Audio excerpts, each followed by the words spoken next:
All right, this video exists only because I thought, well, I've recorded all this footage and nobody's going to want to watch it before a playthrough. So it's going to be its own separate video that in case you wanted to see all the parts of the HEXplore It series and learn a little about, what little I know about it, you can just see me ramble on about it and show off the pieces and talk about all the different bosses and everything that are in the game. You might be super interested in learning about it. You might not know anything about it, or you might just want to watch the playthrough and you don't want to skip ahead. I know that's a big thing. So I'm going to make a separate playthrough video using the stuff that we set up in this video here, which if you already know the game, you don't care about any of this. And so this video should be for you. It's just me kind of showing off all the pieces and giving a rough overview of how to create a character and how shopping works and, how you start your guy and the circumstances and the quests and everything and how you do your upgrades and everything. Just kind of rambling on about how the system works for HEXplore It, Volume 1, The Valley of the Dead King. That's this game here. So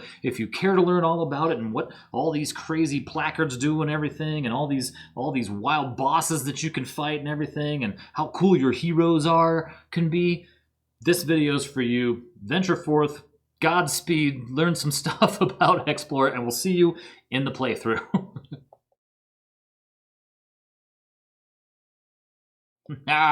Welcome. This is HEXplore It, The Valley of the Dead King. This is Volume 1 in what we presume is going to be a 6-series set of games here. And I am so excited to play this because I've never played it before. I've actually only ever played the second one. I have played, what's it called, Force of Adramon.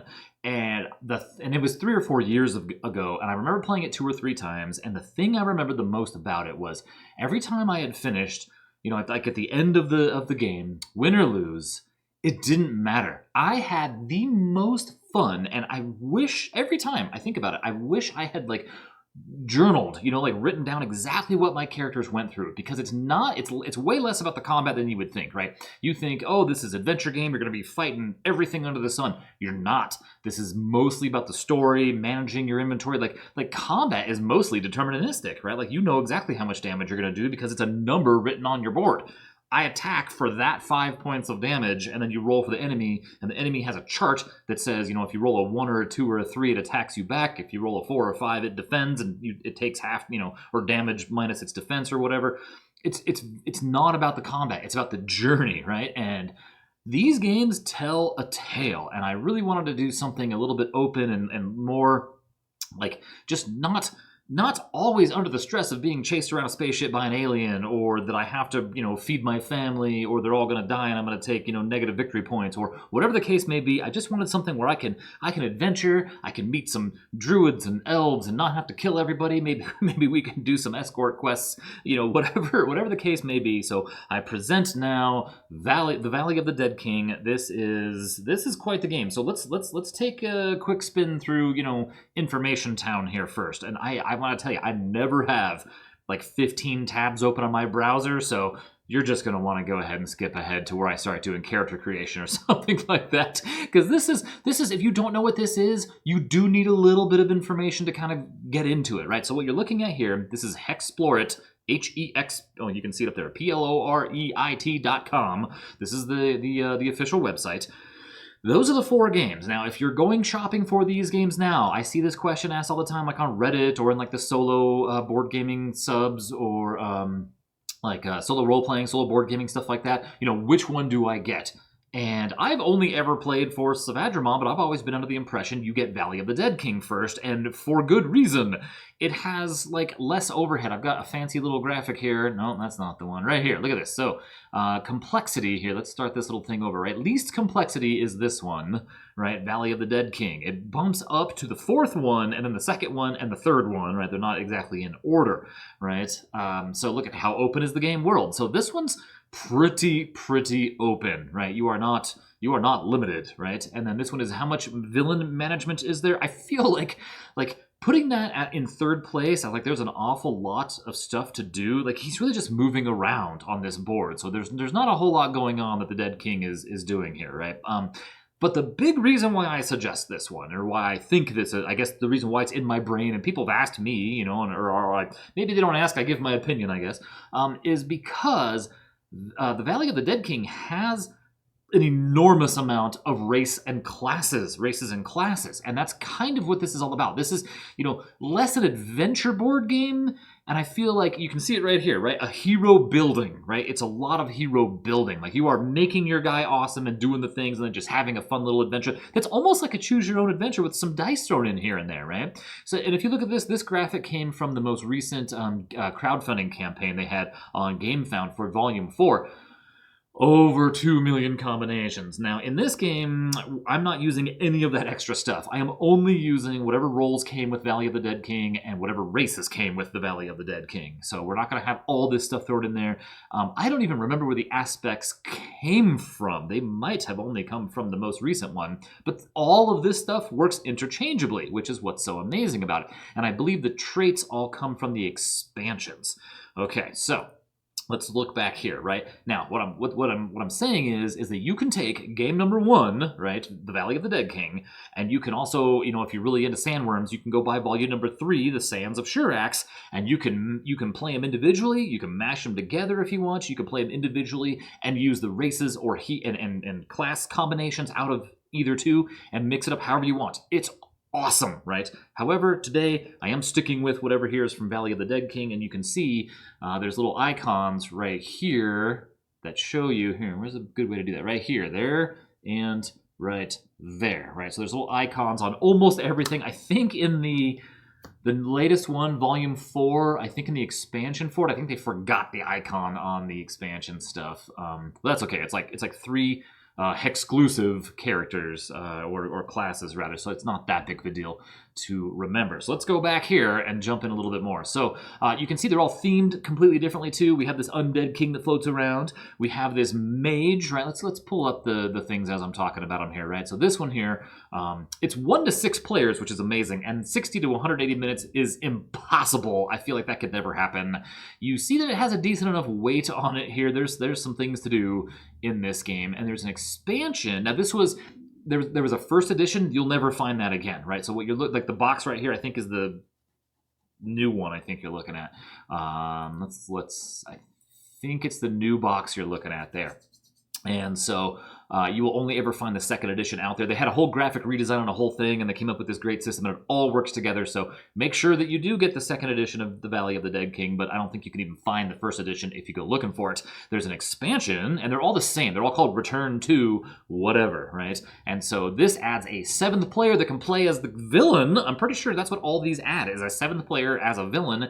They add other races and classes and stuff like that, too, that you can add. Whole mechanics. There's dice in every box. There's new tokens, all decks of cards, all kinds of cool stuff, right? But this one obviously has a very undead feel to it. You can tell that, right, from what we're looking at here. So we move on to Volume 2, The Forests of Adramon. This is the only one I've played, and it was amazing. And it's been, like I said, 4 years now, probably. Let's see, what year did this come out? 2019 is 2023. I don't think I got it right after release, but it was pretty close because it was the only one available. I would have bought the Valley of the Dead King first, but it was out of print at the time, or between print runs, I guess I should say. So this one is something about like a mage has like taken over in this forest and like mind wiped entire towns or something. People have just like lost their brains or whatever, and they're not zombies. I'm not saying that, but they're like she is pulling the strings of everything that's going on in this forest, and it was awesome. It was such a fun adventure, and so anyway, I've played this one a little bit. 2 or 3 times, and I just had a blast. And everything was more foresty themed, like you could, there were giant trees, you can climb up into trees, and I remember having like a hang glider or something. I could fly off into the distance and land 10 hexes away or something. It was so cool, and it was all themed around whatever this was here, right? And there was this evil mage who was just taking over the place. It was awesome. It was really fun. I have all of this. Everything for this game, I have it down to, like, I can see him from here, how funny. I have on top of my bookshelves, my Cadillac shelves for 4 games, foil prints framed of artwork from each game, right?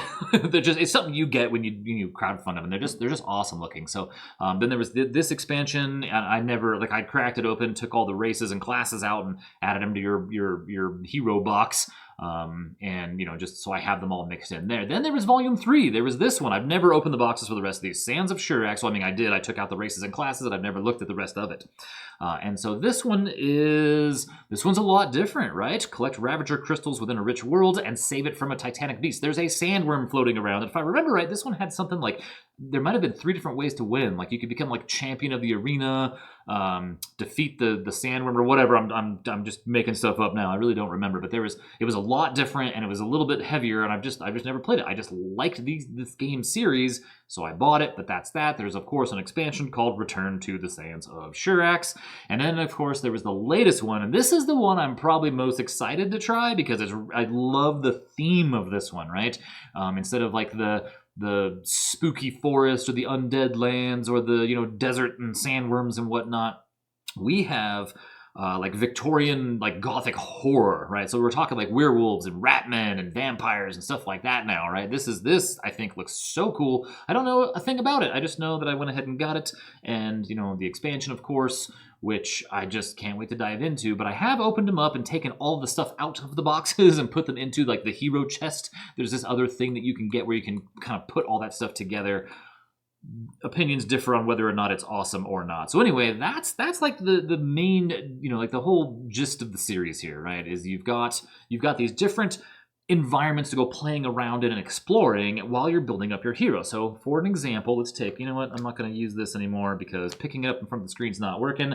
I'm going to do this so you can see it a lot clearer and it won't be shaking around while I'm trying to hold it. So I've taken, you can see in the corner it says Striker. So this is like a grouping of characters, right? So strikers are of a certain type. They're going to do damage. They're going to hit. In fact, what if we pull this up here? So as you can see, it says Burgundy, strikers are damage dealers.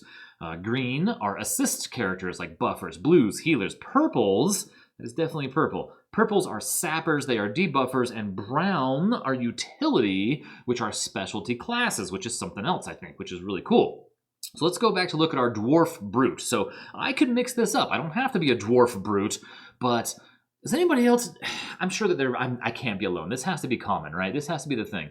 So for 30 years now, since I've been making characters, and I think back to things like Champions of Krynn, like these old CRPGs, and like even like Baldur's Gate 1 on the PC or whatever, I have like a set team I make of my dudes, all the way up to like World of Warcraft and, modern day games, or D100 Dungeon or HEXplore It or what have you. I make the same characters because I like them. They feel familiar. So in my little team, and this might have come from reading The Crystal Shard when I was in high school, I have like this motley crew of adventurers, right? So I always had a dwarf with the same name, and he was always like the warrior type. He was always the one who was, using a shield and an axe and a little bit older than the rest of the group, So I'm kind of sticking with that here. So forgive me, I'm indulging myself a little bit to go ahead and bring out my characters into this. So I have this dwarven brute, and he does have a brutal assault. Now there was other classes in here. One of them had like a bash, and a shield bash is always a big thing for my dwarf guy to have.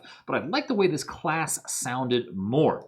So breaking down all the characters, they all have very similar looking boards. The things that are actually different are the numbers on them, right? So you'll see like under Brutal Assault, there's a little tiny 3 and a hex up there. Or you'll see next to Guard, just left of the shield, there's a little tiny 2 up there. Those are just starting skills. Then you match that, or the value of the ability. You'll see that whole column is ability. You match that with the abilities adjustment of being a dwarf. So this dwarf, this brute dwarf, will start with a 4 in the attack, because you can see over on abilities on the dwarf side over there, it says attack +1, or +1 attack, right? And then it says guard is +0. Aggressive stance. So everybody has a different first and second mastery. So that purple and blue ability is completely different. It's based on your class, right? So you can see the brute has aggressive stance, and there's a whole lot of words there that explain what it does. And then the second mastery is relentless strike. And those abilities start at 1, it looks like, and you can see over on the right, we get +2 to our second mastery, relentless strike.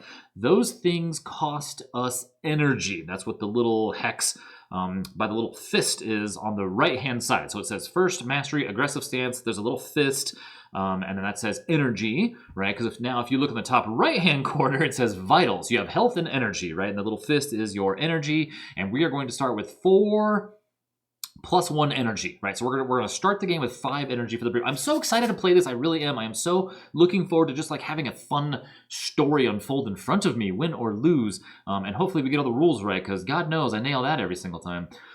Just ask Dallas on the Nostromo last game I played. All right, so so you look at your skills, right? So we take a look at our skills, and I might have to pick these up because some of this print is a little small for these aging eyes here, but hopefully you can see them. So let's take a look at let's look at aggressive stance to begin with.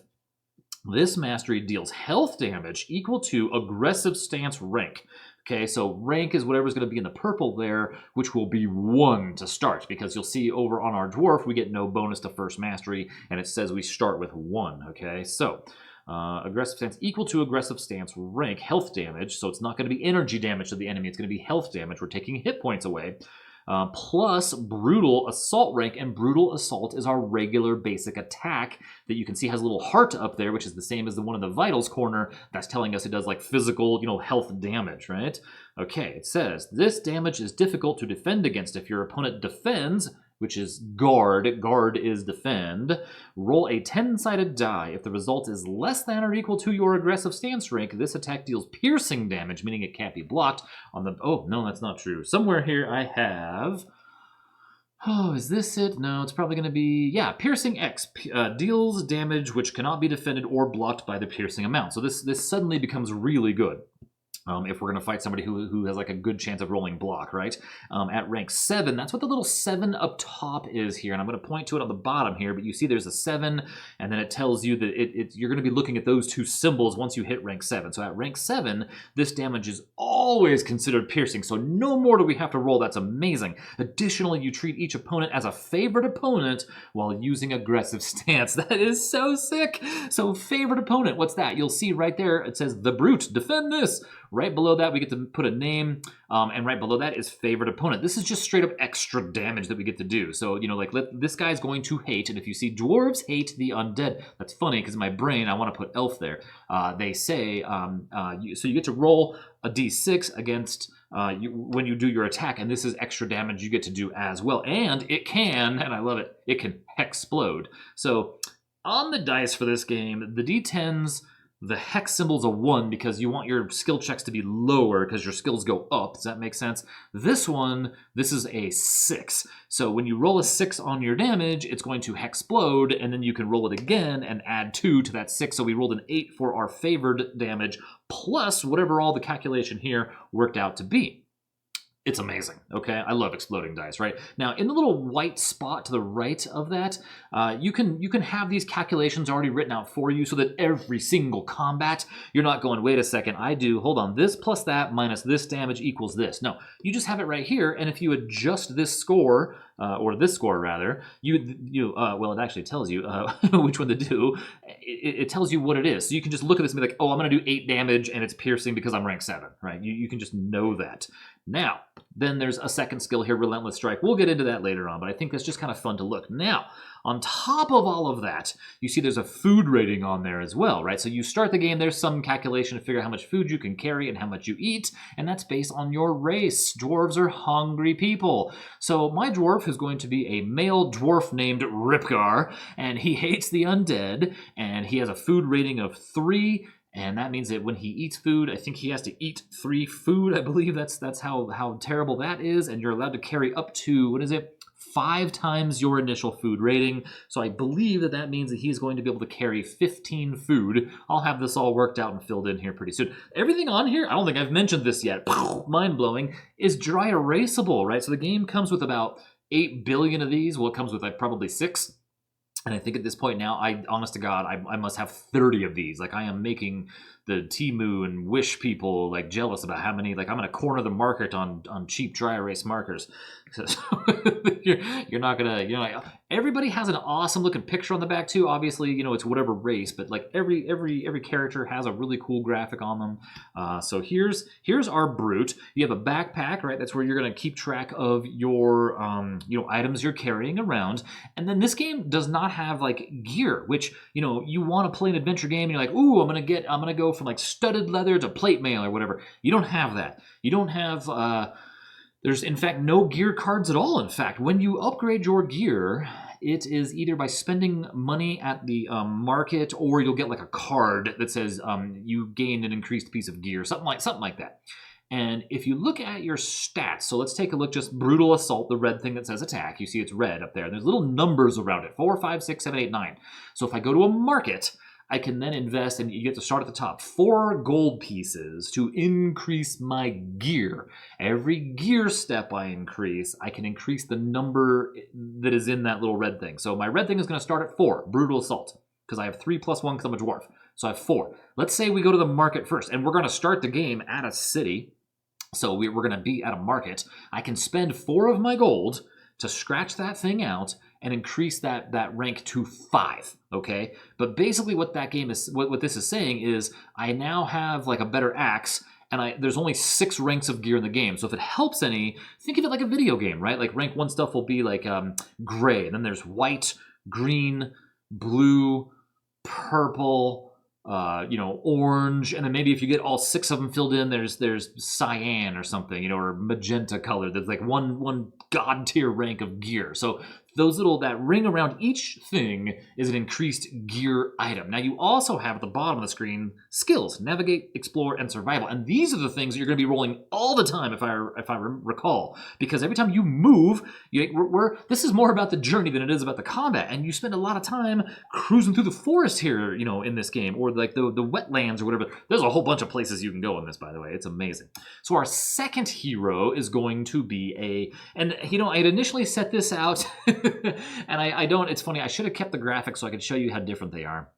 The first character I had pulled was a dwarven rabble-rouser, and I just didn't think that it fit my like generic character I use for everything, right? Which is, he's not just this drunken dwarf that gets lucky, because his moves were like, lucky whatever, and stuff like that. They just weren't quite how I wanted them to sound, and so I changed it. I found the brute. There's a gladiator in there, but I think that's in a different version. I have the card for it, but I think it came with a different box, and I just wanted to play this one time with the generic stuff so that we can all see this vanilla. So I pulled the scoundrel here. You can see the little, no, I can't reach that far over, but there's a little dead king on the bottom right of the scoundrel and bottom left of the elf card, so we know where this comes from. And so we're going to have an elf whose favorite opponent is magical in nature creatures and has a weird ability called treasure hunting. Now, part of me really likes the idea of playing a berserker with a healer, because the berserker does something like extra damage but takes damage themselves. And I might end up giving that a try at some point too, because remember, there's like 2 million combinations of stuff we can do. And remember, we're not playing with the traits. Traits are just little tiny cards that have like 1 or 2 extra skills on them even, that you can use to level up and stuff. They're awesome. I think they come with each expansion for each thing. I think that's where you get the traits. But anyway, you can see here our scoundrel is going to have completely different stats, eats less food, and has 2 different abilities. Treasure hunting, which is just like, oh, let the dwarf take care of it, while I'm going to go like pickpocket. I don't know why it's not called pickpocket. It's called treasure hunting. It seems like something, these are things you do in combat. So it's funny that, I'm going to be stealing gold here during treasure hunting. But it also allows you, once you rank up, is it to rank 7? At rank 7, you locate so much gold. No. It must be rank 4.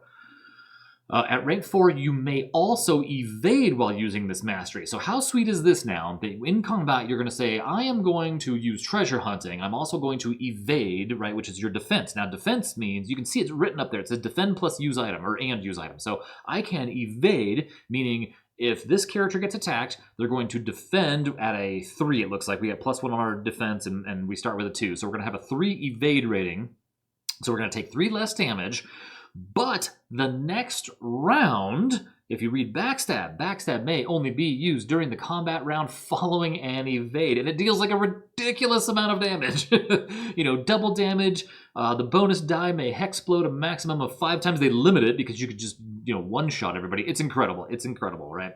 And then, one thing I skipped over on our dwarf, and I even lost the dwarf card, here it is that you have a racial ability, and that's at the bottom bottom right of your screen here at the bottom of the elf card, right? So you can see here it says elves are intelligent and wise. Once per game turn for 3 energy, and we're only going to have, what, 7 energy.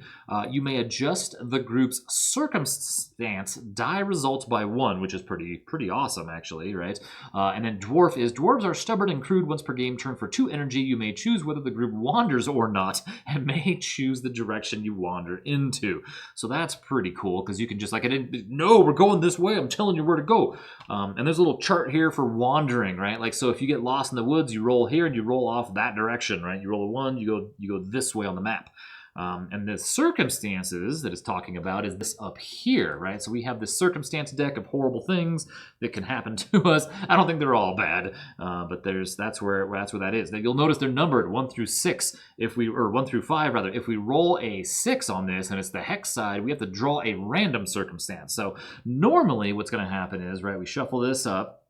And we have a million cards here. So just for the example, right, we shuffle this up, blah, blah, blah, blah, blah, and we have all of these things out here. Now, just so you can see what's going to happen, just with some of them here, we have a cave system that we found, right? So this is a whole zone. There's a special token for this thing. What? That's actually, like, just amazing luck.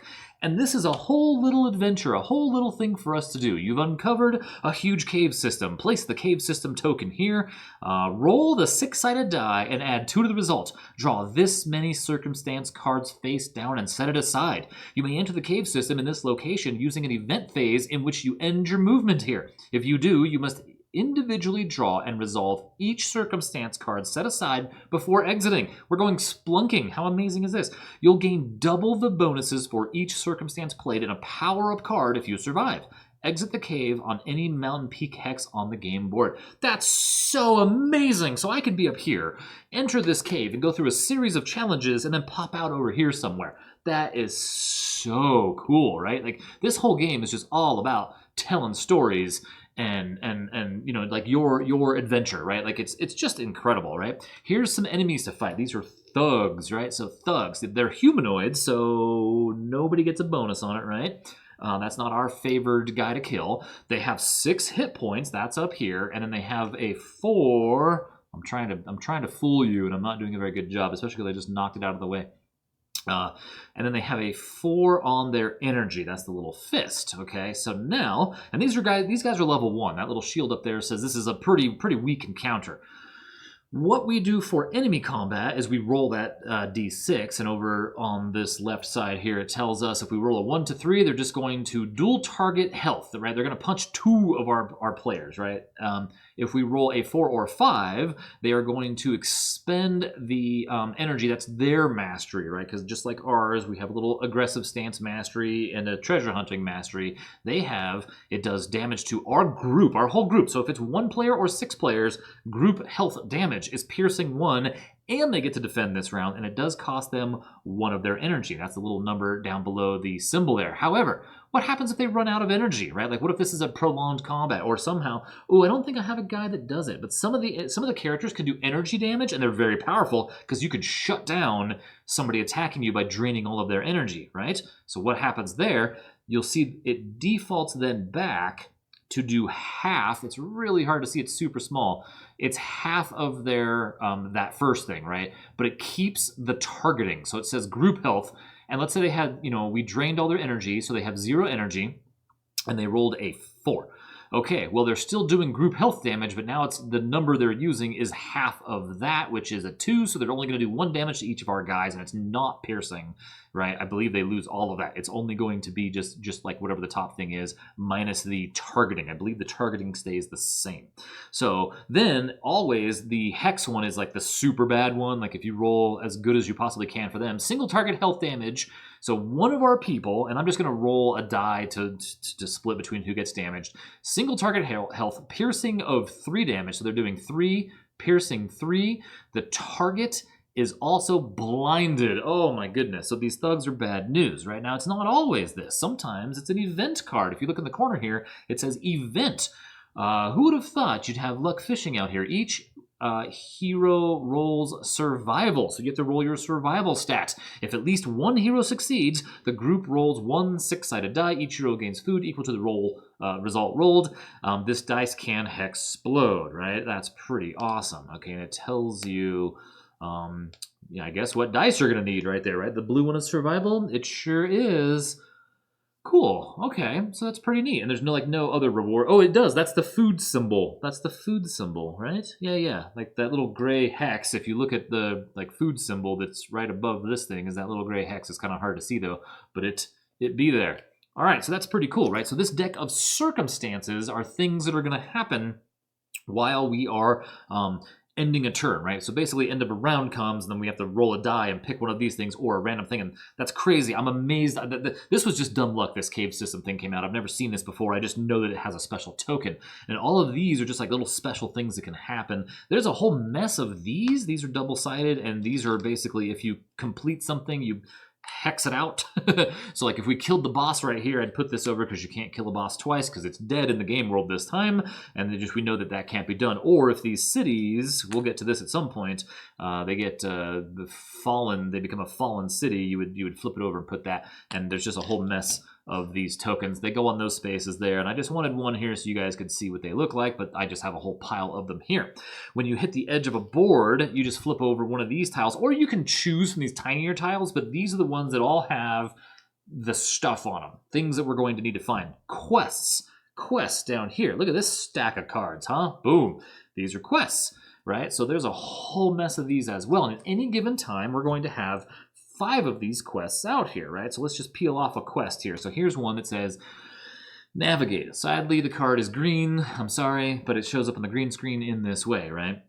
So basically it tells us on tile L. Now we don't have tile L. L is in here somewhere, so we have to go exploring for L. This is A, B, C, and D. I just laid these out in the most generic way possible for the first game here, right? Now you can mix these up any way you feel like it. It doesn't matter. You can play this game in any sort. You just start with these 4, flip them around, spin them around, whatever you want to do. There is no backside, but what I mean is any orientation, right? So this tells us to go to on L, and it shows us the shape of it, so we know it's one of these, and find that exact spot and do this quest. And then we can only have 5 of these active quests at a time.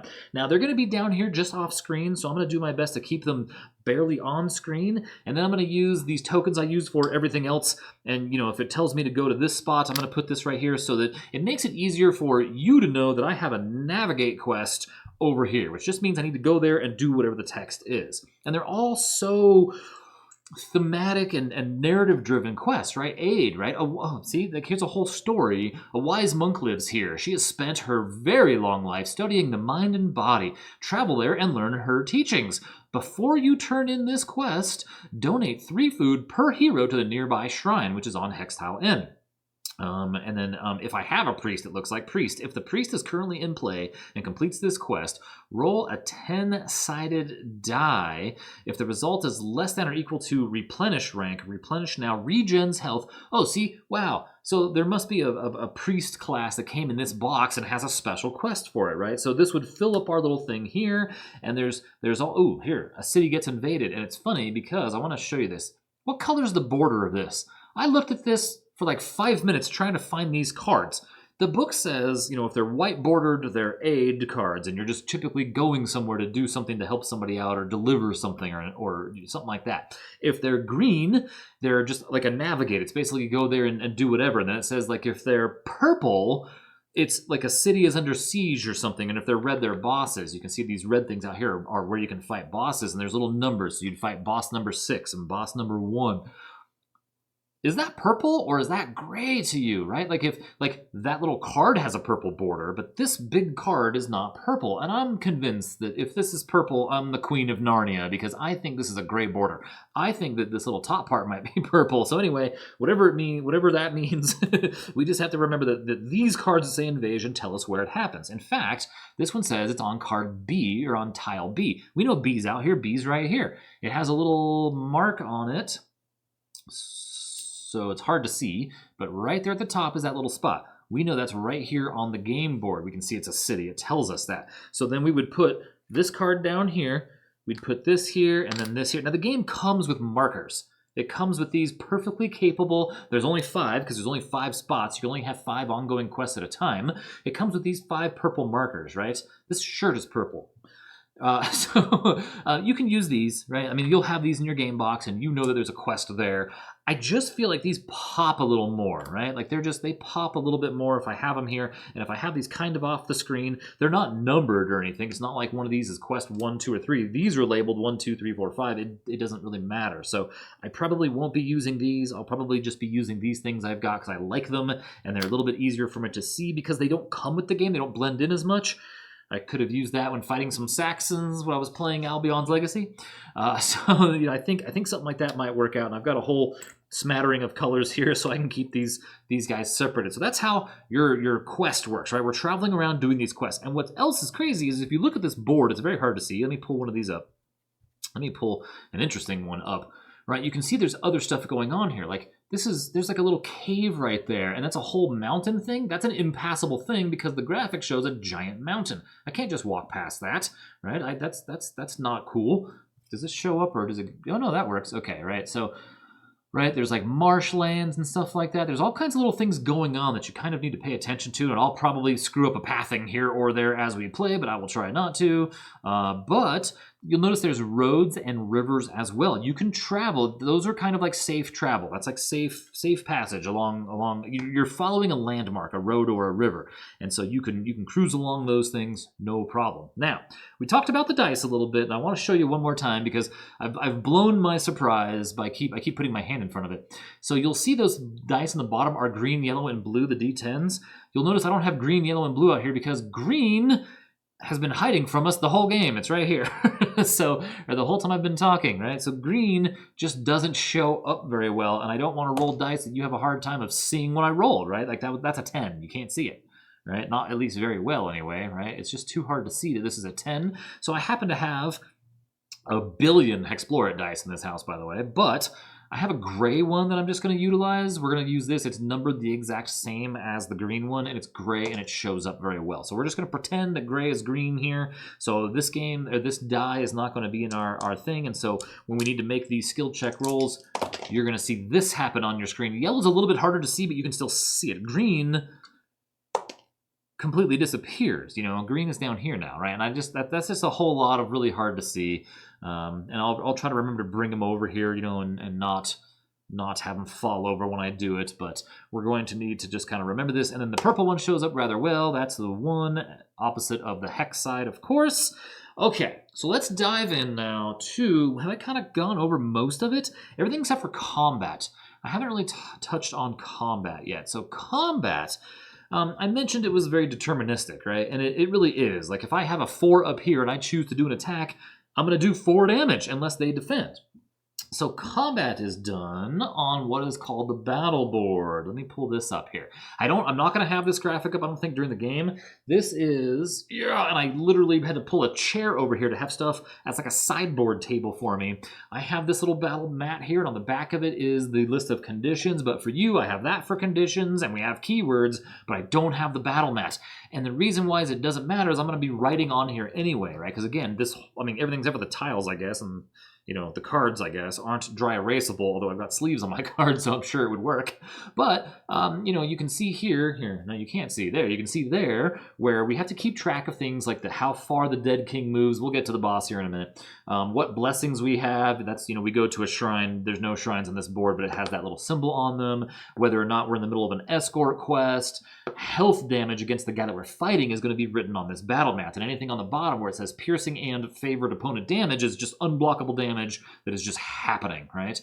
This board keeps track of like random weird stuff too. Talismans acquired up at the top there, 1 available at each shrine. And then you see hero movement. So normal movement is 4. So we're going to start at 4, right? So we're just going to have normal movement is 4, and I believe cautious is 1. Oh, you can't see me writing on it. Okay, right. So this is what you're going to see. Combat, you're going to see me jot stuff down. I'll try to write big so that we can see it without having to do any funny business here. But just so you can see real quick, what this looks like. I don't have a button for it. I ran out of numbers, so I just put this picture on my web browser here so I could pull it up and talk about it.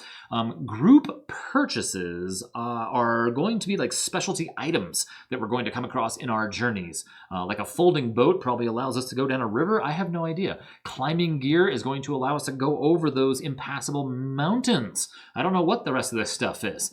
But it's all going to be quite the adventure for all of us. The numbers, the ring, well, it's not a ring, but like the, you'll see left and right of where it says battle map. There's a 0, 1, 2, 3, 4, 5, 6, 7, 8, 9, 10. Those are just in case you need counters for something. Those are just miscellaneous 1 to 10 counters to keep track of stuff.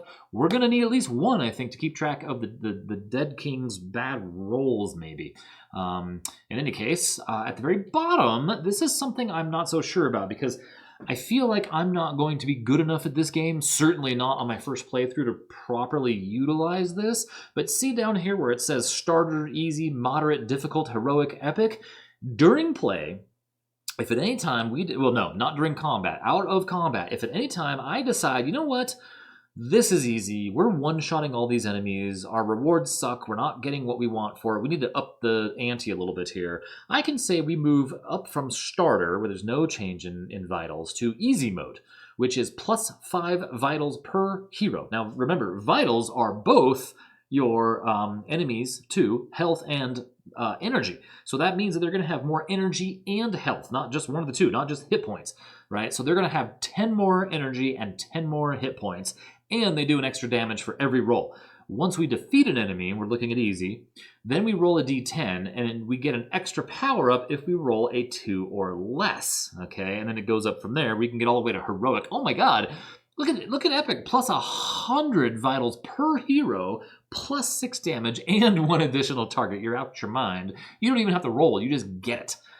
So I don't know, if that's going to happen. I kind of want to learn the game, and to me, this game is so much more about the journey and the fun story it tells. I'll tell you a little quick thing here. If any of you spend any time like on Reddit, and probably any time on like the Board Game Geek forums, or any board gaming forums, I bet you find those things where it's like, if you only had to have one game, what would it be?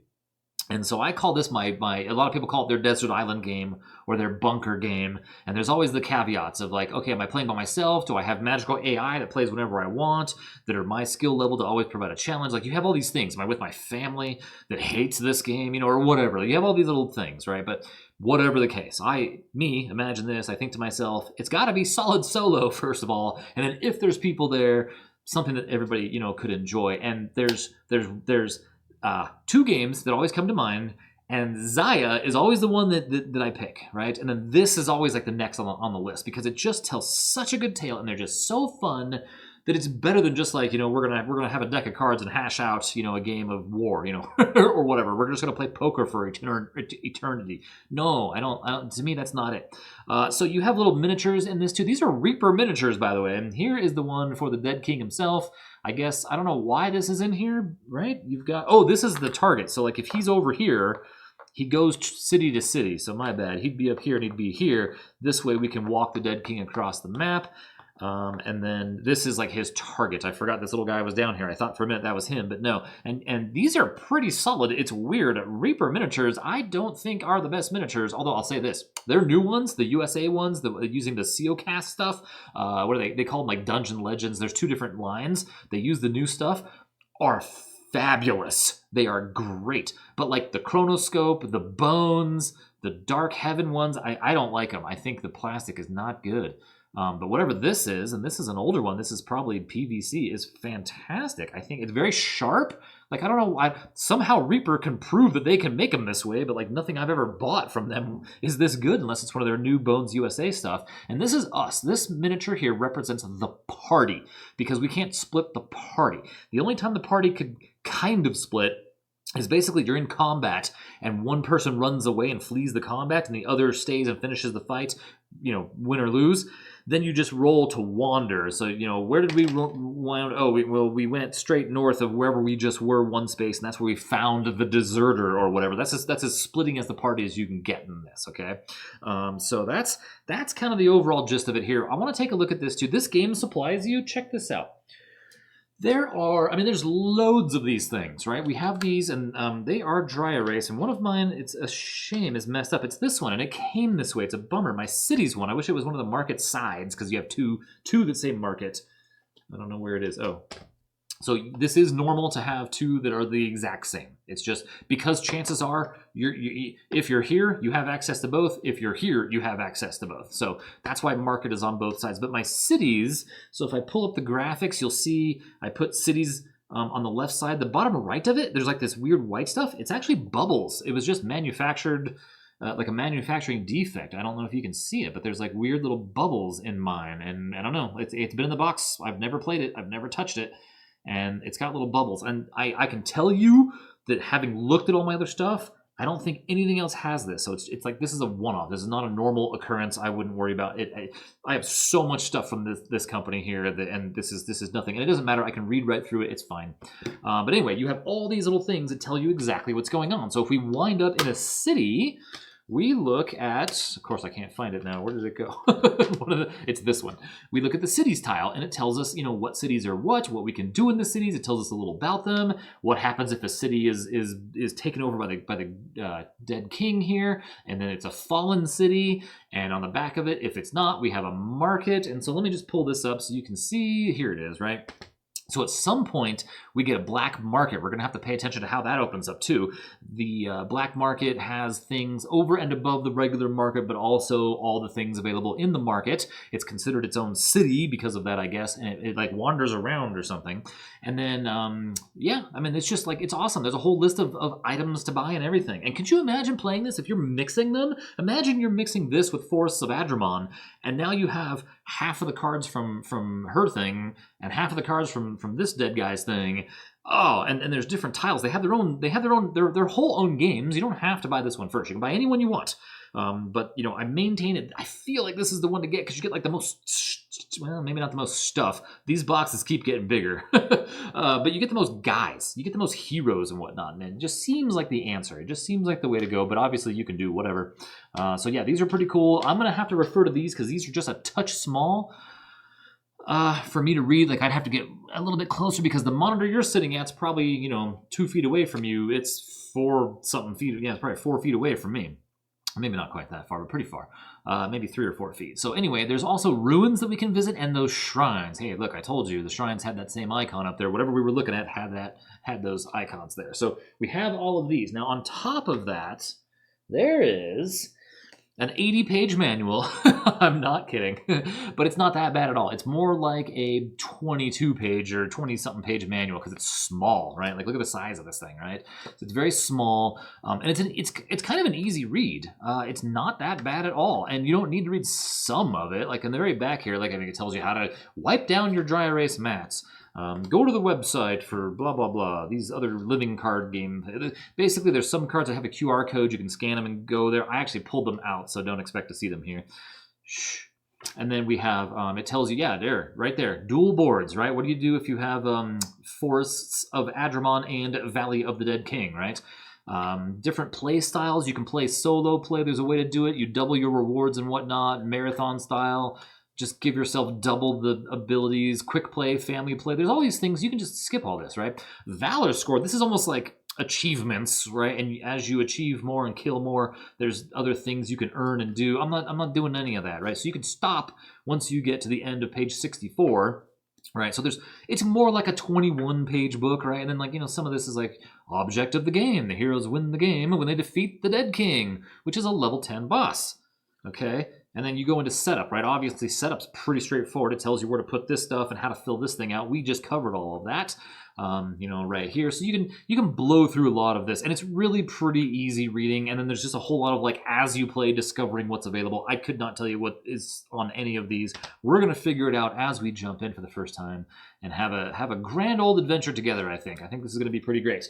And the bosses, I didn't talk about loot or the bosses. So let's just get through loot real fast. So for loot, you have this deck of cards here, right? And a very minimalistic design.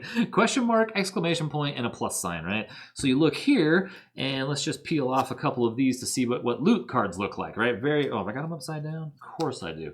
Okay, so a loot card looks like this. So whoever gets that, right? is going to gain +1 to each of those things. Or this one, you're going to get +1 to your... Oh, that's yellow. It's not showing up on the green screen. +1 to our explore stat. This is +1 to both of those, right? So +1 to the... So you level up as you play. This is essentially gaining experience, right? Like you killed the creatures, you gained this for experience. I don't have a good example out here, but... ooh, that one's an affliction. There's a game I've never played, Affliction. I just bought all this stuff, too. Of course, I can't find anything here. Group rewards. There's rewards written on the side. You get 5 gold and 3 food if you kill the wolves, for example, right? I'm trying to... So it must be quest cards. Basically, it'll say draw one of these, or 2 of these or whatever. So there's... Ooh, look at that one. +3 hit points. So some of these are wild. Of course, I don't have one here. This one has a different border. +2 total. I'm ready. +2. Distribute this bonus between any of your stats. +2. Oh, wow. Oh, so I got 2 and I can put them anywhere? Your choice. Distribute this bonus +2 total between any of your stats. Survival +2, right? So they're very similar. Look at that one. Health and energy, right? So there's some cool stuff here, but there's some that are like really wild.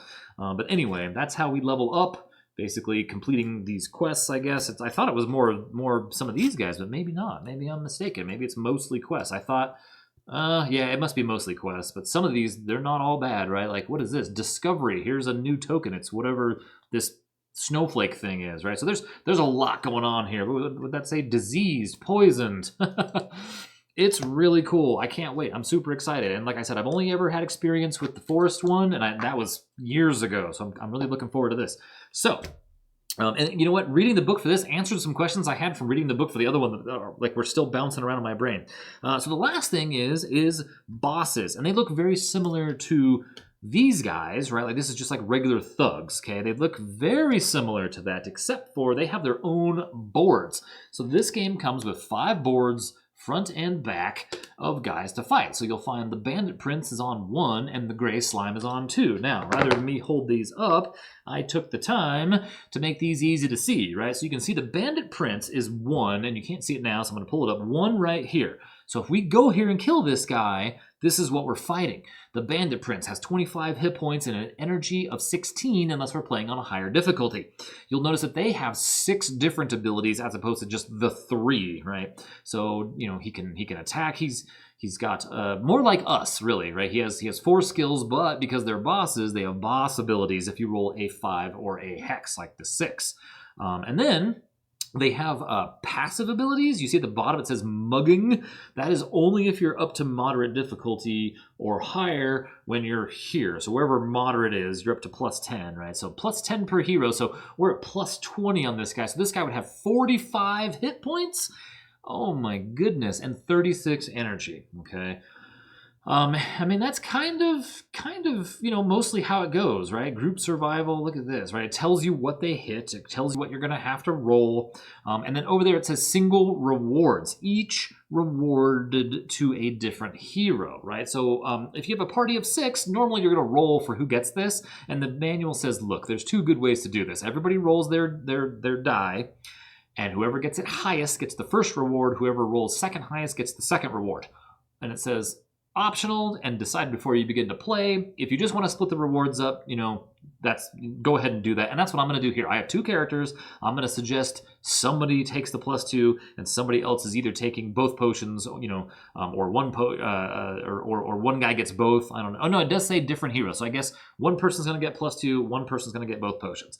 The group reward, you can see there, everybody gets 5 gold, everybody gets 2 food, and everybody gets to draw 2 cards. And then to unlock the black market, we have to roll a die, and that die roll has to be equal to or less than the number of bosses we've killed before the black market shows up on the board, and when it does, it spawns right underneath us. Now, what else happens, and this is one I actually really need to check here. So, you know what? If you wanted to take a look, I mean, we're going to be fighting that guy, this gray slime thing. I don't know. It's probably, where is this thing? Where's the game turns? I want this one. So while you're looking at these, I'm going to look at this for a second here. Oh yeah, he has his own phase. Okay.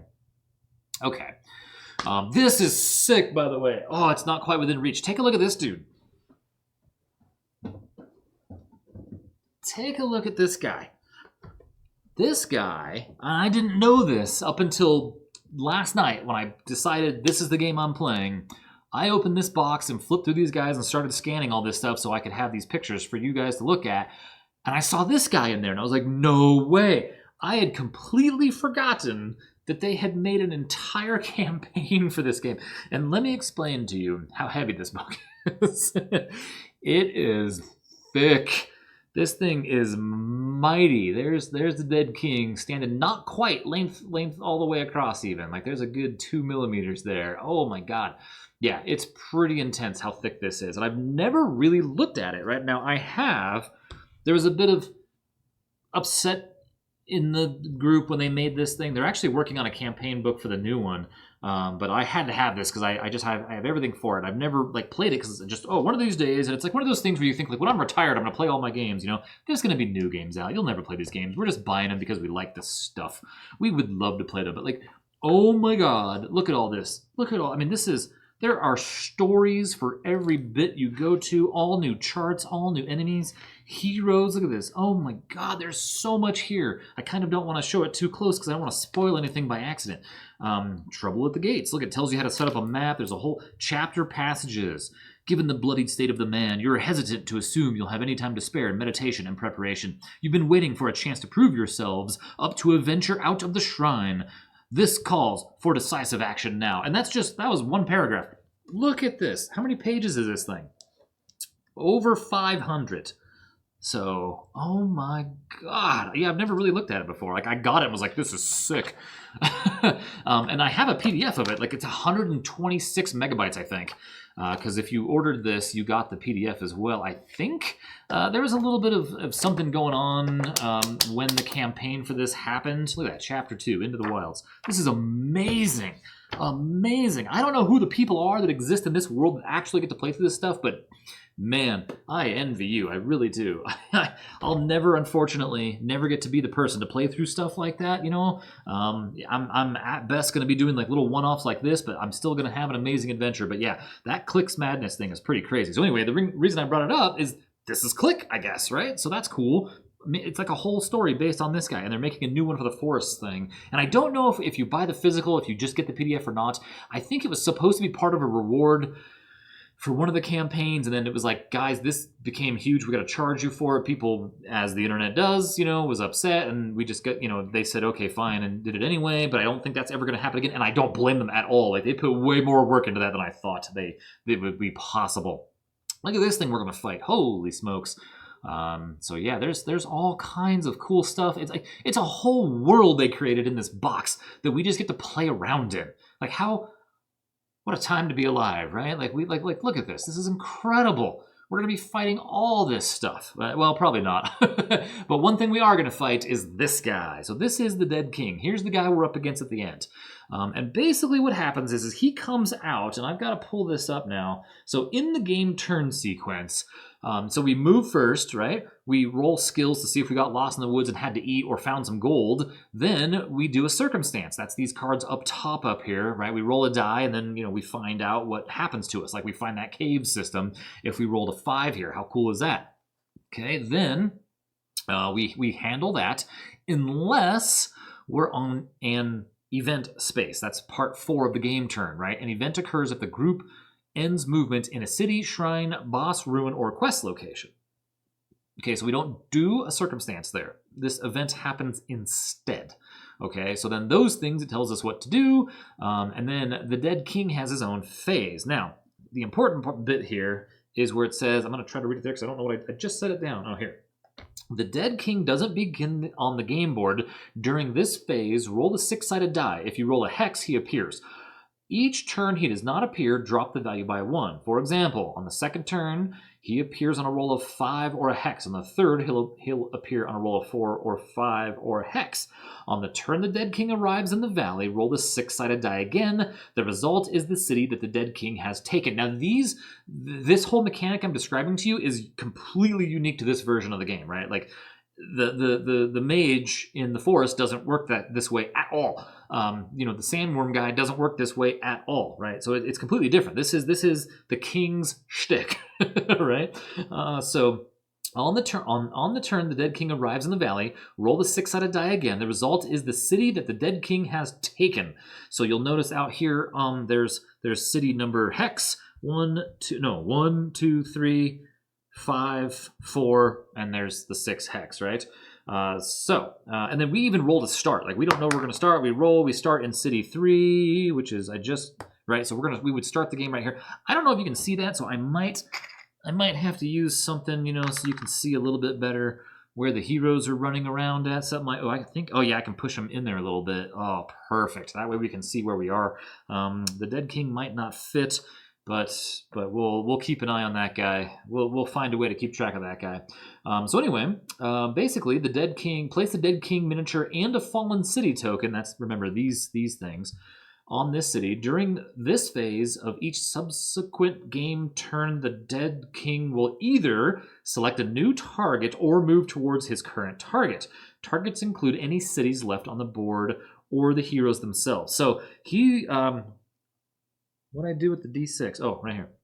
So we roll a D6, right? And we roll a 2 now. So the next target is this city over here, and let's say the king, had just spoiled city number 5. Now he's going to move, and he doesn't stop for anybody. He doesn't care about impassable terrain or whatever. He moves a certain amount. The Dead King's movement speed is equal to 1 plus 1 hex for every fallen city. So he increases in speed as he draws his little pentagram around here. At some point, it gets down to the last city. He goes straight for it. If he ever ends his turn next to us and still has movement left, fight. Otherwise, we have to move into their space, I believe. So yeah, and then that means we got to fight the main boss, the Dead King. That's funny, I even called it main boss instead of the Dead King on my little button over here. Whoops, I wanted to pull that back up. There we go. So this is what he looks like. So this guy is going to be a beast. That little white square down there on the bottom of Murder of Crows is a number that changes each time. Each time this is rolled, add 1 to the surrounded damage suffered. Oh my god. Right, so they have like rudimentary, basic, I'm not going to call it AI, but they have a very basic like table system to control these guys, which is good enough. Because remember, I said this in the beginning because people overlook this. It's not a game about combat. It's not a dungeon crawler. It's about the adventure. It's about the quests you're going on and the circumstances that you're... Think about any good novel, think of fiction novels, like your fantasy themed stuff, right?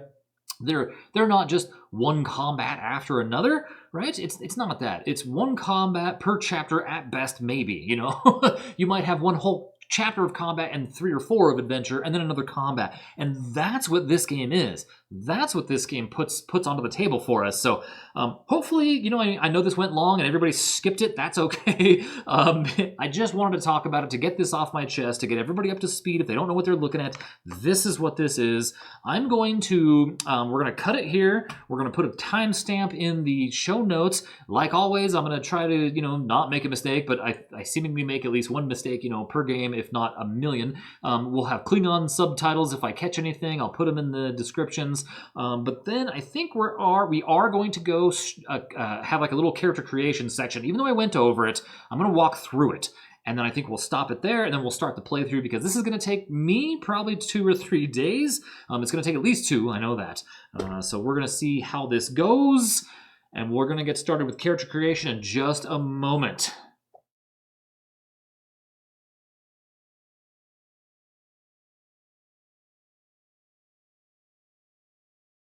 I don't know how long that was, but I bet you're dying to move on to something fun to watch, right? All right, character creation, like I said, was no joke. Check this out. Boom.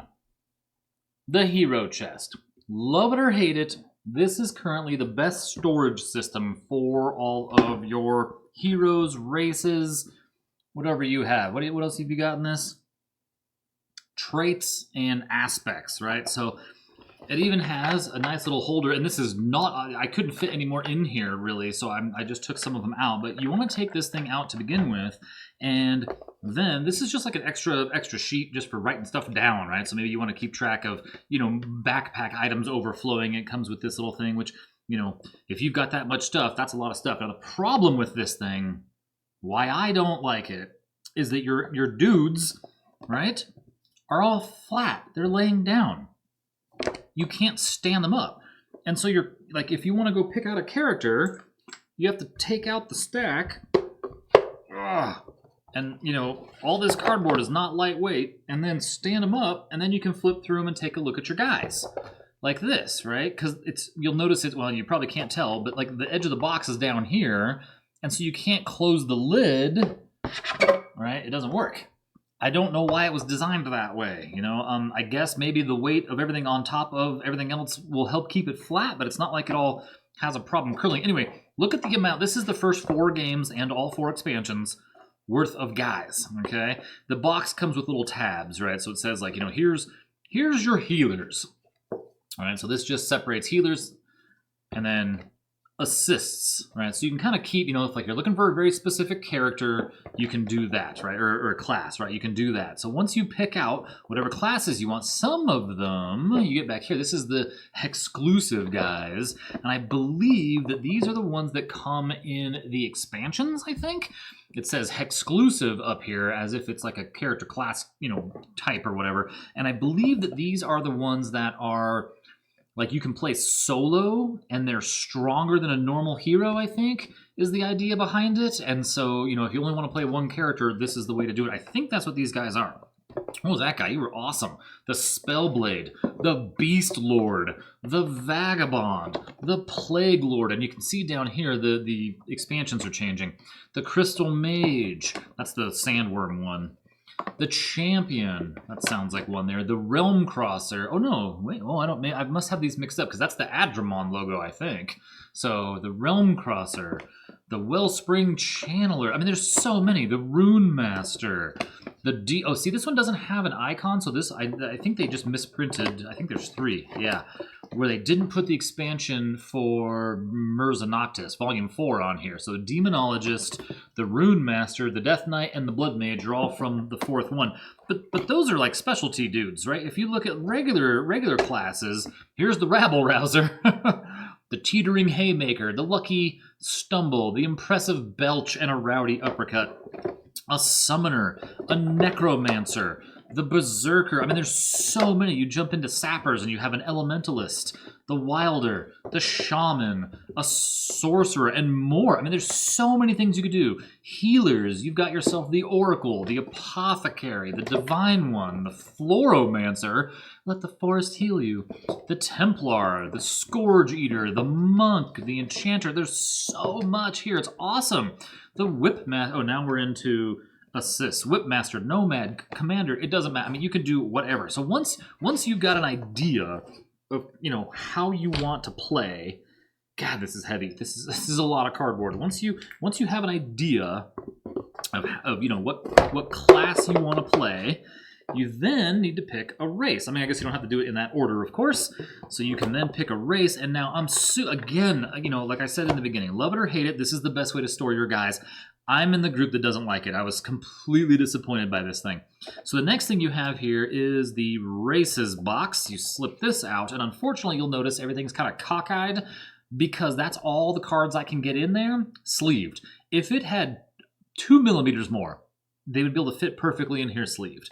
I realize that not everybody sleeves their stuff, so that's on me. Yada, yada, yada. You're spending this much hundreds of dollars on a game system. You're probably going to be a sleever. Just saying. You're not some random person picking this up at Barnes & Noble or whatever, right? And look, these are all races.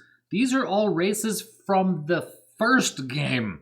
This whole stack. This all comes from the first game, right? This is all Valley of the Dead King. These are all races. You can see the logo down there, right? All of them, okay? Then, what did I do with my 2s? Oh no, they must be right behind it then, right? So there's right here. So these are all from 2. So there's an awful lot of these as well, but there's less of these in the next ones, right? See, there's Fairy and Forestborn, right? See, they're Wood Elf, Briarkin, Fawn, Sprite. They're different. They're forest themed because that's, you know, that was the theme of that. 3, I've never even looked at these. I just sleeved them, threw them in here going, wow, I'm going to have fun one day.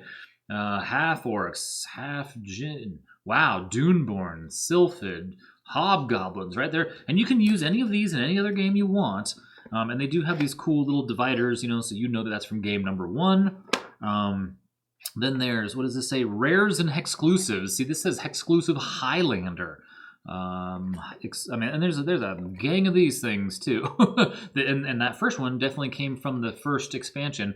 Yeah, that one has the expansion symbol for number 4, Young Red Dragon, right? Like you can beat all kinds of stuff, right? Then you have aspects were in there too.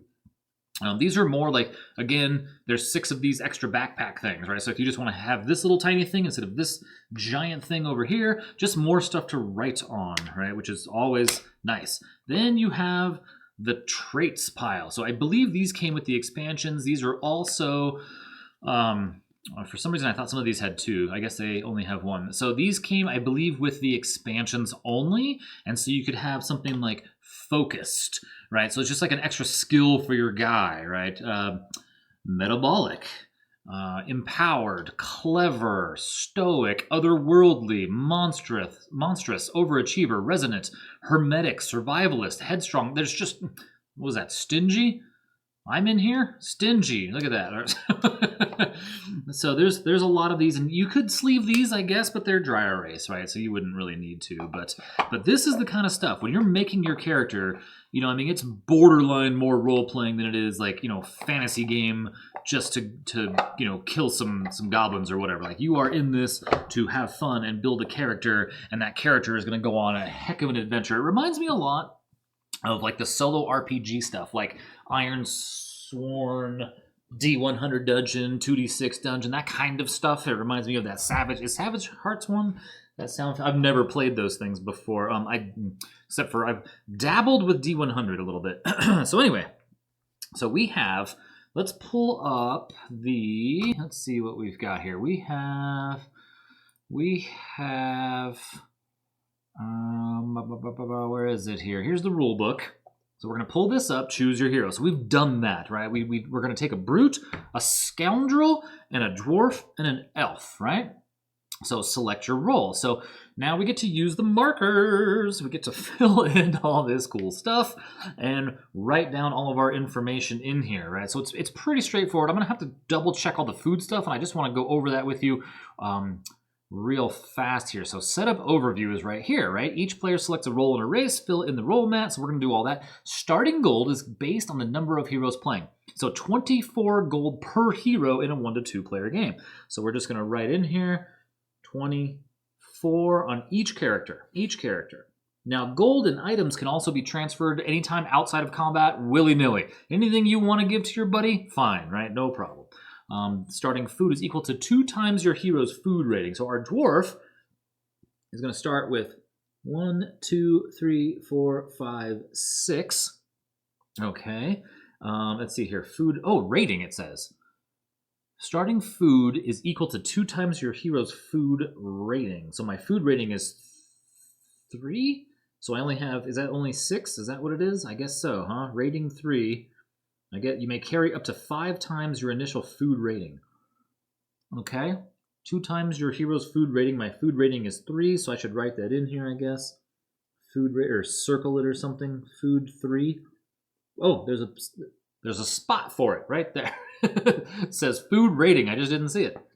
Okay, so our elf is a food rating 2, and again, starting food is equal to 2 times your food rating. So we have 1 and 2 and 3 and 4. So I have starved to death. I distinctly remember starving to death immediately in one of my plays when I was like just starting out with the other one when I first checked it out. Now we have to fill out all the other fun stuff. So let's go back here so we can take a look here. So let's do our elf. So first of all, the elf, let's see here. We're not using, so I have 2 different in my little generic thing I was talking about earlier of generic heroes, I have Lita, like Lita Ford, right? But not spelled L-I-T-A.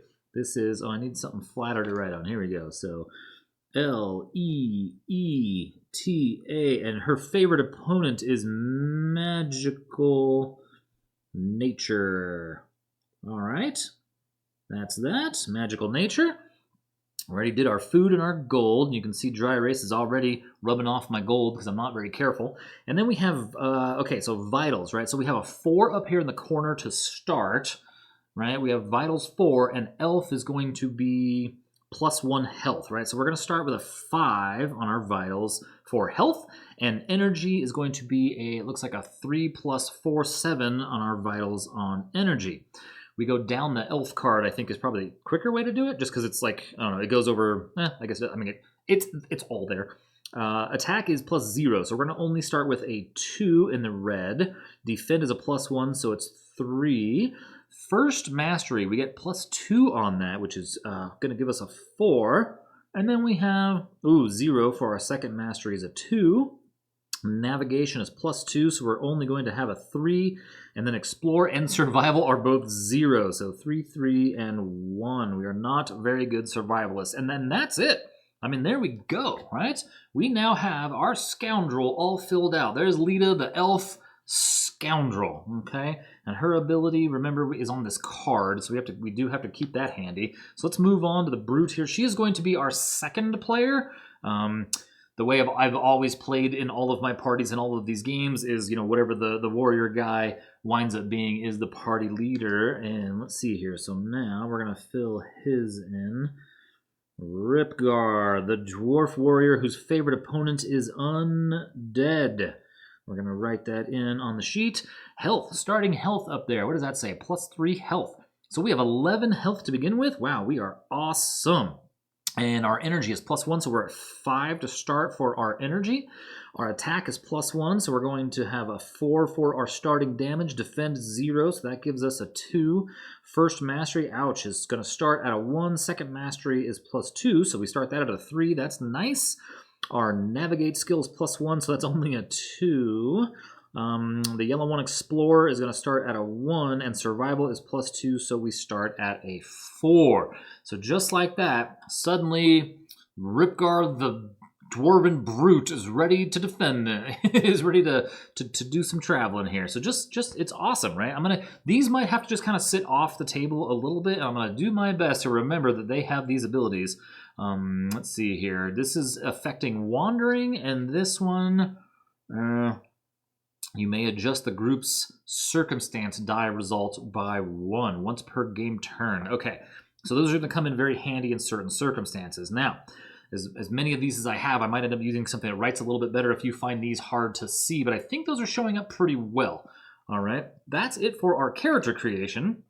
We go on now to set up the game board, right? Place the 4 quadrants in any orientation you choose. We've already got those on the board. Shuffle and place each deck. So I haven't shuffled them since I was screwing around earlier. And they do go in their little spots. Hopefully I don't tip them over because I sleeved them all, so they're a little slippery because they're brand new sleeves. Draw 5 circumstance cards and lay them face up across the circumstance bar. Draw 5 quest cards and lay them face up across the quest bar. Roll starting city and visit the market. So we are going to go ahead and get all of this stuff shuffled up and ready to go here because this stuff hasn't been shuffled since I was just showing. So here, real quick, we'll do this. We're going to start in city number 3. How funny. That was kind of the example one I used. We're going to put this guy out here a little bit out of the way. We're not going to use the green die. We're going to shuffle these cards. And that was pretty easy for our character setup, I think. So I think that the only other thing that we could do, in fact, I should do this right now just to show you guys how it works. Whoops. Ooh, I don't know what that is, but it had 2 colors on it. It might not be good. So we'll get these all shuffled up. Oh, I have to shuffle the other stack too. Yeah, okay. All right, I'm done shuffling. Let's go ahead and look at our character sheets one more time. And so if we look at aggressive stance, it does say this mastery does health damage. Let me get my little pen handy here. This mastery deals health damage equal to aggressive stance. So aggressive stance is 1. That's the little lightning bolt symbol. So I can put a 1 in there, right? And there's a little plus. I'm going to highlight it on my sheet.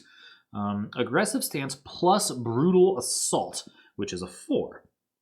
Right, so we can see there it's 4 + 1. That makes it really easy for. I don't have to read all this. I can look at that and say aggressive stance, 4 + 1 is 5 damage. Right, the damage is difficult to defend. If your opponent defends, roll a 10-sided die. If the result is less, okay. So then we go down to relentless strike. What is this now? Number of strikes. This is 3 divided by 3 + 1. Okay, so it says relentless strike deals health damage equal to brutal assault which is 4. Okay. Equal to brutal assault rank. Okay. This mastery may be used a number of times per round equal to 1 plus 1/3 of relentless strike. So that winds up being 3 divided by 3 is 1 plus, and then it's already written on there, so I'll just kind of like highlight it with this 1 plus 1. So 2 times. Look at that, right? Already we're kicking butt. Each use costs 1 energy. At rank 6, these attacks gain piercing equal to half guard rank. So this is just a 1 right here, right? Because our guard rank is 2. Okay, so that's that. Brutal assaults in a single round. You suffer 2 piercing health damage. Ouch. All right, and number of strikes. There is, I don't know why there's a D6 up on that board for no. Oh, that's what we roll. That's what we roll. That's a 10-sided die. It says roll a 10-sided die. Huh. All right, well, in any case, there we go. There's our brute figured out. And then the scoundrel, these first ones are going to stay empty where it says successful uses. I just have to remember to fill those in whenever we pickpocket from an enemy. And then backstab is all kinds of crazy. Backstab may only be used during the combat round following an evade. It deals health damage to an opponent equal to twice backstab rank plus sneak attack. So sneak attack is 2. All right, and then it's backstab x2. All right, and then this is a whole equation here. Okay, it's hard to read. Times 2. Okay, and so that is this little symbol. So 2. So it's 2 times 2, 4 plus 2, so 6 damage, right? So we know that'll be 6. So in fact, I shouldn't even do this. I should just erase it and write a 6, right? Because we know that's exactly what it's going to be. That head doesn't want to stay on here, the eraser. Okay, plus a roll of the 6-sided die. At rank 6, the bonus die is upgraded to a 10. And then at rank 8, yeah, okay, so reroll maximum result is that divided by 3. So right now it's at a 0 because we can't do any rerolls. We just don't have it yet. So that's how we want to fill this out, so we can just kind of glance at it, right? That's pretty easy to do so that we know exactly what's going to happen in combat until we change a stat, which we're probably going to think about doing right away because we're at a market, right? So that's character creation. Look how simple and easy that was, right? You pick a race, you pick a class, you fill it out, you try to remember to your best ability what skills you have, and there you go. All right, so now we're gonna stop right here before turn 1 when we go to the market to begin with, right? As part of setup, but I want to have a minute to look over this rather than bore you with looking over it, okay?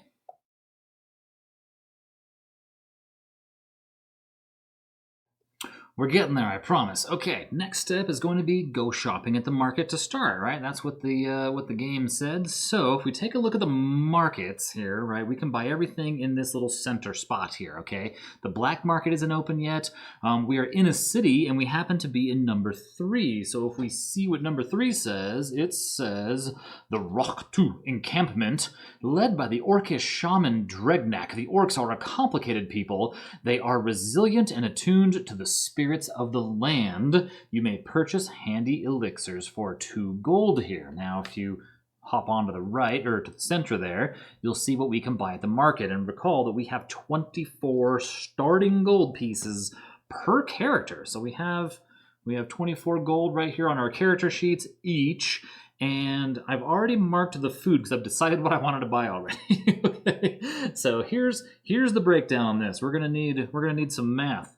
We got a dollar store calculator for this kind of stuff. I love it. So we have $24, right? Our gold pieces. We're going to start with the brute. The brute is going to buy 8 rations. So if we take a look at what a ration costs, right?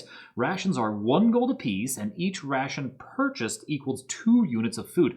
I am deathly afraid of starving out here while we wander around, so I don't want that to happen. So if we buy 8 rations, that's $4, yeah? Each ration purchased equals 2 units of food. So we have now, we've gone from 6 to 14 food, and that's going to cost me 4 gold, like I said, so that brings us down to 20 gold, right? This is easy enough math to do in your head.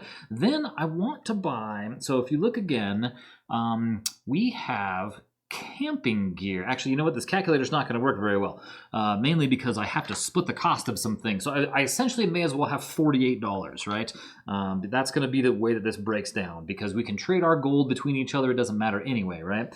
So we spent, what did I say? 4 gold on 8 rations. That leaves us 44 gold pieces. Now, the next thing I wanted to buy was 6 rations for the other character. That's only going to cost us 3 gold, but that'll take us from 4 to 10 rations, right? So that's minus, what did I say, 3 gold, because it's only half of the number of rations. So we're at 41 gold between the party. Now, looking back, I really, really, really like the idea of the camping and the climbing gear. I also like the idea of the folding boat, but I think that we'll cross that bridge when we get there. And the reliable mounts are definitely something we should look into, but I don't know if we quite want to spend all of our money, on something like that right away. So, looking at this, I think the idea is this: we buy the camping gear, and that says, right, it's good for healing. The camping gear says heals 1 health and 1 energy before the movement phase of each game turn. Now, if I recall, movement is phase 1, right? So it's kind of a phase 0. We can just heal. What's tricky about it is that it says, where is it here? Camping gear heals 1 health and 1 energy before the movement phase of each game turn. This item only affects 1 hero, may be purchased once per hero, and stacks with similar effects. So it says permanent, and the cost of it just says 4, right? It's just, and it doesn't say per hero. So if we spend 4 gold on the camping gear, right, that takes us minus 4. That leaves us with 37. Okay, so that's going to be, now this one's weird because it gets marked on, oh, do I have the screen up still? I don't think I do. Oh yeah, I do. Here. Right here. On the battle mat, under group purchases, you will see that we have the, oh, I thought the camping gear was there. You'd think it should be. I guess not. Climbing gear. Helps if you can read. Okay, so I guess if I buy climbing gear or camping gear, I keep saying that, for each hero, that's another minus 4. This way, right, 1 health and 1 energy before the movement phase each game turn. This item only affects 1 hero. Maybe purchase once per hero, and stacks with similar effects. So I think that means that each only 1 hero can use it per turn 0, essentially, to heal 1 health and 1 energy, but they would both have to have their own gear. This item only affects 1 hero. It must be 1 hero each, right? Must be purchased once per hero and stacks with similar. Yeah, it must be 1 hero each. So we want both people to have that, right? So camping gear on both of them, yeah? So everybody can heal a little bit, I think. Only affects, yeah, oh, that single item only affects 1 hero. Okay, so then the climbing gear is the next thing I want to take a look at, right? There's a lot of mountains in here, and I see a lot of cities out in the mountains, and I might not want to follow the roads or rivers all the time, so I think that climbing gear is good. And the climbing gear says, and it's 2 per hero, so that's another minus 4, right? So we're down to 29 gold. The group may now travel into mountain peak hexes. Without it, the group may not move into mountain peak hexes, right? So what's a mountain peak hex? Check this out. So it's kind of hard to see, but the game does have graphics on the board to show you that certain peaks are impassable terrain otherwise, right? And you'll see it says like mountain peak on the bottom. Any mountain whose peak extends above the hex, these locations are uncrossable. And you'll see there's great trees that are just great trees. It doesn't say it's impassable. Obviously, I'm not climbing a tree to get over it. I'm walking around it, I suppose. But there must be something that we can use in a great tree. I know in the forest one there was, like in Volume 2. I swear there was like a glider or something we could take to cruise on out of it. It was pretty amazing. Okay, so we've got our climbing gear per guy.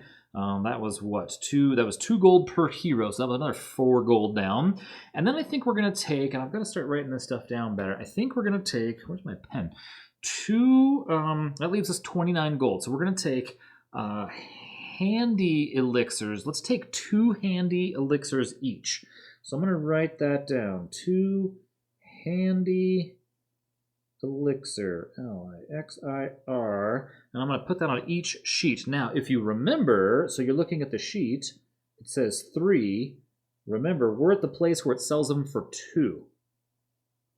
So they're less expensive. So that's only going to be, what, 8 gold total? Okay, so we're down to 21.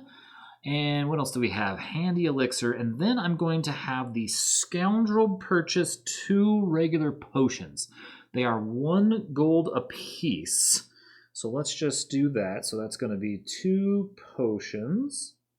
2 potions. So what did I say? That was 1 gold apiece. So we're down to $19 between the 2 of us here. And so now I think if we take the brute, and what if we put...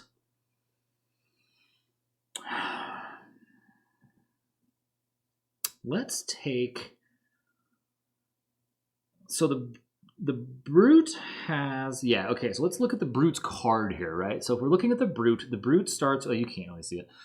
Starts with a 4 on survival. We need to pump that up because we don't want to get lost, well, that's navigate, but like we want to make sure that we're getting food and we're not getting lost. I think all this combat stuff is fantastic and everything, but I really don't want to spend my time wandering around not accomplishing what I'm here to do. Failing a roll and walking around is kind of awful. So let's put 2 points into navigate. So if you notice around the ring, we're essentially buying like a compass. We're going to buy us, maybe a sextant or something. We're going to buy us something that helps us, maybe a map, maybe a rudimentary map, something, even a pen and paper to make our own map. Essentially, this is 2 gear upgrades. So the first gear upgrade is going to cost us 3 gold, and the second one's going to cost us 4 gold. So that's, 7 gold down. So we're down to 12 gold. All right, so let's bump this 4, 5, 6, right? I feel much better about having a 6 on survival than I do a 4. Now, let's take a look at the scoundrel. I want the scoundrel to do basically the same thing, but for navigate. So that's minus 7 more, right? Because we're going to spend 3. Well, not that this matters, but we'll spend 3, and then we'll spend 4 for a total of 7. So minus 7, that leaves us 5 gold pieces. So I change this 3 to a 4, 5.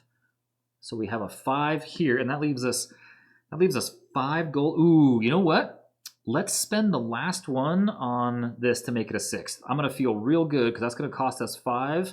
That'll make this a 6. So hopefully that made some sense, right? You can see I'm shading in. I bought 3 upgrades to navigate for her, and I bought 2 upgrades for survival for the brute, right? This way we have, and that was minus 5, we have 0 gold pieces left. Look at that. Pink dollar store, literally was $1.25 at the dollar store, comes in really handy for silly things such as this. And it's probably going to come in handy for all this math we're going to have to do in a minute too. I don't want to use my phone. That would be too easy to read and convenient and modern.